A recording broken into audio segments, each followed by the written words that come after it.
வாய்ப்பாட்டு பாடும் பெண்ணே மௌனங்கள் கூடாது வாய்ப்பூட்டு சட்டம் எல்லாம் பெண்ணுக்கு ஆகாது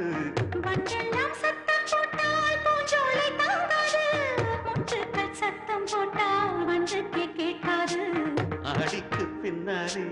காவேரி தாங்காது ஆளான பின்னாலே அல்லிப்பூ மூடாது ஆசை துடிக்கின்றது உன் வீட்டு தோட்டத்தில் பூவெல்லாம் கேட்டுப்பார் உன் வீட்டு ஜன்னல் கம்பி எல்லாமே கேட்டுப்பார் உன் வீட்டு தென்னங்கீற்றை ஒவ்வொன்றாய் கேட்டுப்பார் என் பேர் சொல்